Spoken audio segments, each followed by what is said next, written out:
स्वागत है आपका दोस्तों। तो आज हम देखेंगे उत्तराखंड की पुरा प्रजातियां। तो बेसिकली उत्तराखंड की कौन कौन सी पुरा प्रजातियां थी। तो ये थी कोल प्रजाति, किरात प्रजाति, खस प्रजाति और भूटांतिक प्रजाति। इनको वन बाय वन देखते हैं। तो सबसे पहले हम देखते हैं कि कोल प्रजाति। कोल प्रजाति को हम बोलते हैं ये जो है सबसे प्राचीन प्रजाति थी।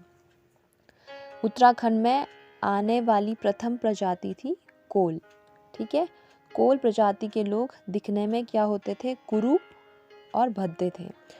पूरा साहित्य ग्रंथों में कोल प्रजाति का वर्णन मुंड या शबर नाम से मिलता है। तो जितने भी पुरातात्विक ग्रंथ हैं उसमें कोल प्रजाति का जो वर्णन मिलता है मुंड या फिर शबर नाम से मिलता है। जो कोल प्रजाति के लोग थे वो जो है नाग पूजा करते थे और उसके साथ साथ जो है लिंग पूजा भी करते थे। तो कोल प्रजाति के लोग नाग पूजा के साथ साथ लिंग पूजा भी करते थे। और जो कुमार कुमारी प्रथा थी ये जो है कोल प्रजाति में दिखती थी और इस प्रथा में भूटांतिक प्रभाव भी दिखाई देता। तो जो भूटांतिक प्रजाति थी वो लोग कुमार कुमारी प्रथा को यूज़ करते थे, तो वही उसी का प्रभाव जो है कोल प्रजाति में भी मिलता है। नेपाल में कोलीय गणतंत्र के शासन की जानकारी मिलती है। तो जो कोलीय प्रजाति थी वहाँ वो जो है नेपाल तक में भी दिखाई देता है। तो नेपाल में कोलीय गणतंत्र के शासन की जानकारी मिलती है। शिव प्रसाद डबराल कोल या मुंड जाति को भारत या हिमालय क्षेत्र की प्राचीनतम जाति मानते हैं। तो अकॉर्डिंग टू शिव प्रसाद डबराल जो हिमालय क्षेत्र या फिर भारत की जो प्राचीनतम जाति है वो कौन है? कोल है। तो इसमें सारे फैक्ट्स वगैरह हैं, ये बस याद रखने पड़ेंगे। तो जो सबसे पुरानी प्रजाति, सबसे प्राचीनतम प्रजाति उत्तराखंड की कौन सी थी? कोल प्रजाति थी। ये लोग क्या थे? कुरूप या भद्दे दिखते थे। इनका जो वर्णन है पूरा साहित्य ग्रंथों में मुंड या शबर के नाम से मिलता था और ये जो है नाग पूजा और लिंग पूजा भी करते थे। कुमार कुमारी प्रथा कोल प्रजाति में भी थी जिन पे किनका प्रभाव था? भूटांतिक प्रभाव था। और इनके शासन की जानकारी जो है नेपाल में भी मिलती है। ठीक है। अब हम नेक्स्ट देखते हैं। नेक्स्ट है आपका किरात प्रजाति। तो किरात प्रजाति जो है, जो कोल प्रजाति थे वो बेसिकली उत्तराखंड के ही थे, बट जो किरात प्रजाति थे वो बाहर से आए थे। ठीक है। उन्होंने जो है कोल को हराया। ठीक है। तो कोल के बाद उत्तराखंड में किरातों के आधिपत्य की जानकारी मिलती है। इन्हें किन्नर या कीर भी कहा जाता है। ठीक है। तो जो किरात थे वो बाहर से आए थे, वो उत्तराखंड के नहीं थे। ठीक है। और जो कोल थे वो उत्तराखंड के ही थे। तो जो है कोल के बाद कौन आए? किरात आए। ठीक है। और उनको किन्नर या कीर नाम से भी जाना जाता है।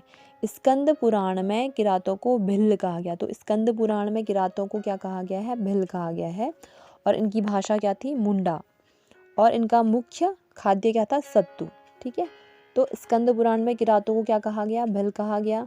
इनकी भाषा या बोली क्या थी? मुंडा। और इनका मुख्य खाद्य क्या था? सत्तू। जो किरात प्रजाति थे वो भ्रमणकारी थी, यानी खाना बदोश टाइप के थे। पशुपालक थे, पशुओं को पालते थे। और आखेटक थे। आखेटक मतलब ये शिकारी जीवन व्यतीत करते थे। महाभारत के वन पर्व के अनुसार किरातों ने अपने नेता यानी शिव के झंडे के नीचे अर्जुन से युद्ध किया था। तो जो महाभारत के वन पर्व के अनुसार जो है किरात जाति के लोग शिव को अपना गुरु मानते थे और उनके झंडे के नीचे उन्होंने अर्जुन से युद्ध किया था। उनके जो देवता थे वो कौन थे? शिव थे। किरातों के साथ अर्जुन का यह युद्ध विल्लव केदार नामक स्थान पे हुआ था। जो अर्जुन के साथ युद्ध हुआ था वो कहाँ पे हुआ था? विल्लव केदार। और इसे हम क्या बोलते हैं? शिव प्रयाग भी बोलते हैं। ठीक है। तो किरातों का युद्ध किनके साथ हुआ था? अर्जुन के साथ हुआ था। शिव के झंडे के नीचे हुआ था। विल्लव केदार नामक स्थान पे हुआ था और जिसको हम शिव प्रयाग भी बोलते हैं। ठीक है। बाणभट्ट की कादम्बरी रचना में हिमालय क्षेत्र में किरातों के निवास की पुष्टि होती है। और किरातों के निवास की पुष्टि किसमें होती है? कादम्बरी रचना में, जो कि बाणभट्ट द्वारा रची गई है। कालिदास के रघुवंश महाकाव्य में किरातों का वर्णन मिलता है। तो कालिदास के रघुवंश महाकाव्य में भी किरातों का वर्णन हमको देखने को मिलता है। वर्तमान में अस्कोट और डीडीहाट नामक स्थानों में किरातों के वंशज रहते हैं। तो किरातों के जो वंशज है वो पिथौरागढ़ वाले इलाके में अस्कोट या डीडीहाट वाले स्थान पे मिलते हैं, अभी भी मिलते हैं उनके वंशज। ठीक है। जॉर्ज ग्रियर्सन किरातों को हिमालय क्षेत्र की प्राचीनतम जाति मानते हैं। तो यहाँ पे क्या है, शिव प्रसाद डबराल क्या मानते हैं, कोलों को मानते हैं प्राचीनतम जाति, जबकि जॉर्ज गियर्सन किरातों को हिमालय क्षेत्र की प्राचीनतम जाति मानते हैं। ठीक है, तो हमने किरात में क्या क्या देखा कि किरात लोग जो है कोल के बाद आए, उनको किन्नर या कीर भी कहा जाता है। स्कंद पुराण में किरातों को भिल कहा गया है। इनकी भाषा मुंडा थी। इनका मुख्य खाद्य क्या था, सत्तू था। ये क्या थे, भ्रमणकारी, पशुपालक, आखेटक थे।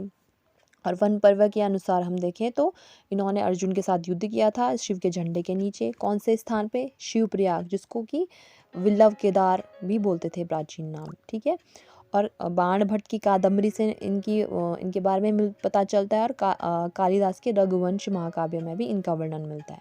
ठीक है, और जो अभी इनके वंशज कहाँ पे मिलते हैं, अस्कोट और डीडीहाट में। ठीक है, अब हम नेक्स्ट देखते हैं खस प्रजाति।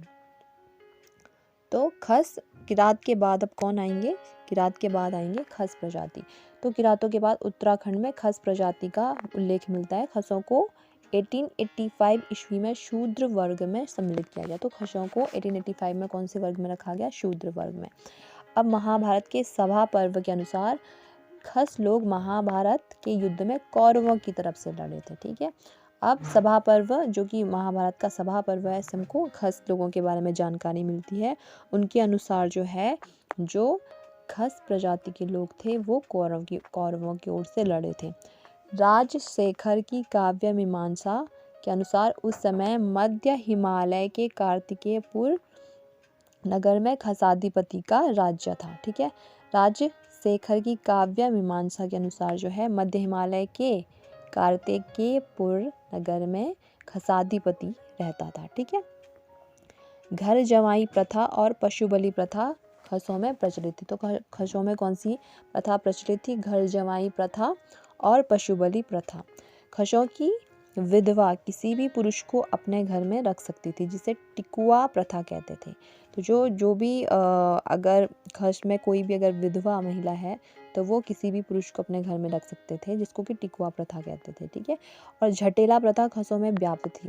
झटेला प्रथा में क्या होता था कि जब भी कोई स्त्री जो है किसी दूसरे व्यक्ति से शादी करते थे, तो जो उसका पहला पति जिससे जो उत्पन्न पुत्र है उसको क्या बोलते थे, झटेला पुत्र। ठीक है, खस लोग अपने ज्येष्ठ पुत्रियों को मंदिरों में दान कर देते थे, जिसे देवदासी प्रथा भी कहते थे। ठीक है, गढ़वाल व कुमाऊं में बौद्ध धर्म का सर्वाधिक प्रचार प्रसार खसों के टाइम पे। तो खसों के टाइम पे क्या हुआ था, सबसे ज़्यादा बौद्ध धर्म का प्रचार प्रसार हुआ था गढ़वाल कुमाऊं में। तो खस प्रजाति के बारे में हमने क्या देखा कि जो है, इन्होंने जो है महाभारत के सभा पर्व में कौरवों की साइड से उसमें अनुसार जो है महाभारत में उन्होंने युद्ध में कौरवों की तरफ से लड़ा। और जो है राजशेखर की काव्य मीमांसा के अनुसार जो है, जो हिमालय का कार्तिकेयपुर नगर है वहाँ पे जो कौन था, खसाधिपति राज्य करता था। उनमें कौन कौन सी प्रथा थी, टिकुआ प्रथा थी, घर जमाई प्रथा, पशु बलि प्रथा, झटेला पुत्र था, देवदासी प्रथा, और इनके टाइम पे बौद्ध धर्म का प्रचार प्रसार भी हुआ था। ठीक है, नेक्स्ट हम देखते हैं भोटांतिक या फिर शौका प्रजाति। तो भोटांतिक या शौका प्रजाति जो है, काली नदी घाटी में रहने वाले भोटिया प्रजाति को क्या कहते थे, शौका प्रजाति, जो कि एक व्यापारिक प्रजाति थी। तो भोटांतिक प्रजाति कैसी प्रजाति थी, व्यापारिक।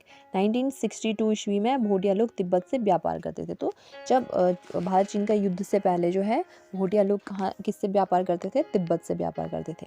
1914 में तिब्बत और अंग्रेज के बीच समझौते के आधार पर भोटिया जाति को तिब्बत से व्यापार करने की छूट मिल गई। तो जो जब 1914 में क्या हुआ था, समझौता हुआ था तिब्बत और अंग्रेजों के बीच में, तब उनको छूट मिली थी भोटिया जाति को कि वो तिब्बत से व्यापार कर सकते हैं। भोटांतिक की अनेक उपजातियां भी थी। तो भोटांतिक जातियों की भी अनेक उपजातियां थी, जैसे कि गबरियाल, गुंजियाल, मर्तोलिया, टोलिया, पांगती, कुटियाल और दताल। ठीक है, क्या क्या, गबरियाल, गुंजियाल, मर्तोलिया, टोलिया, पांगती, कुटियाल और दताल।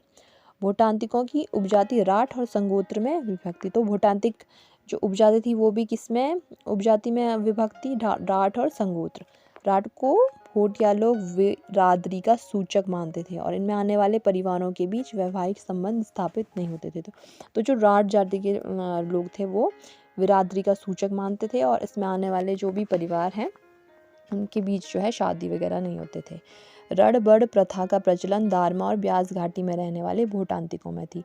तो रणबड़ प्रथा किनमें थी? भोटांतिकों में ये प्रचलन था। ठीक है। भोटिया लोग घूरमा देवता की पूजा करते थे, किसके रूप में? वर्षा के देवता के रूप में। जबकि गबला देवता की पूजा करते थे संपत्ति व्यापार के रूप में। ठीक है। तो कौन कौन सी किन देवता की पूजा करते थे? घूरमा देवता और घबला देवता। भोटांतिकों के समूह को कुंज कहा जाता था। भोटांतिकों के समूह को क्या कहा जाता था? कुंज।